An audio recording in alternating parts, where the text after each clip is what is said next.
Hello viewers, ইনু cooking শোয় সবাইকে স্বাগত জানিয়ে আজকের ভিডিওটা শুরু করছি। আজকের রেসিপি সুজি দিয়ে মতিচুর লাড্ডু। অনেক সময় লাড্ডু পারফেক্ট হয় না, লাড্ডুগুলো ভেঙে যায়। তো সব রকম টিপস অ্যান্ড ট্রিক্স নিয়ে এই ভিডিওটা শুরু করছি।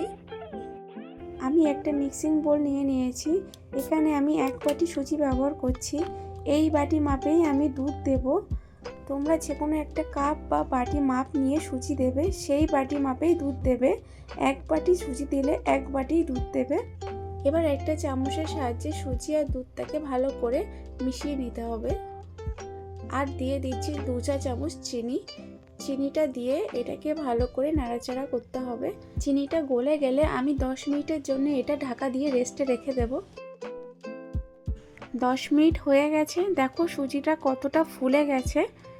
এবার আমি একটা চামচের সাহায্যে এটাকে ভালো করে মিশিয়ে নেব। এবার আমি এগুলোকে ভাজা করে নেব, সেই জন্য তেল গরম করতে বসিয়ে দিয়েছি। তেলটা গরম হয়ে গেলে 1 চামচ করে তেলের মধ্যে সুজির ব্যাটারটা ছেড়ে দিচ্ছি। এতে কোনো শেপ লাগবে না, যেমন মন চাই দিতে পারো।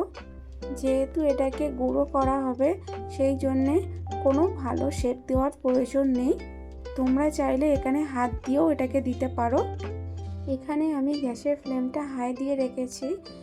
উপরটা একটু লাল হয়ে গেলে আমি নামিয়ে নেব। বেশি ভাজা যাবে না, উপরটা লাল হয়ে যাবে, ভিতরটা একটু নরম থাকবে, সেই পর্যায়ে নামিয়ে নিতে হবে। দেখো আমার ভাজা হয়ে গেছে, আমি এগুলোকে নামিয়ে নিচ্ছি। এবার এগুলোকে একটু ঠান্ডা করে নিতে হবে। এগুলো ঠান্ডা হয়ে গেলে আমি মিক্সিতে এগুলোকে গুঁড়ো করে নেব।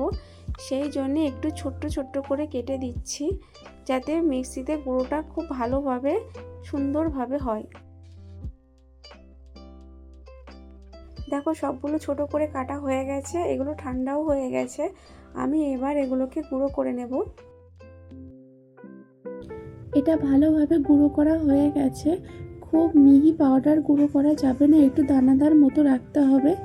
এটাকে ঢেলে এক সাইডে রেখে দেব। অন্যদিকে আমি একটা শিরা তৈরি করে নেব। প্যান বসিয়ে দিয়েছি, তাতে আমি 1 বাটি জল দিয়েছি। যে বাটি মেপে আমি সুজি দুধ দিয়েছিলাম, সেই বাটি মেপেই আমি 1 বাটি জল দিয়েছি। আর দিয়ে দিচ্ছি 1 বাটি চিনি। যে যেমন মিষ্টি খেতে ভালোবাসো সে সেরকম মিষ্টি দেবে। এবার চিনিটা গলে গেলে আমি একটু কালার ইউজ করছি, তোমরা চাইলে এটাকে স্কিপ করতে পারো। বাজারের লাড্ডুগুলো যেহেতু কালার হয়, এটা দেখা সৌন্দর্য আর কি, তোমরা চাইলে এটাকে স্কিপ করে দিতে পারো। সুজি গুঁড়োটা দিয়ে দিয়েছি। এবার এটাকে অনবরত নাড়তে হবে জলটা শুকানো অবধি, না হলে তলায় লেগে যাবে।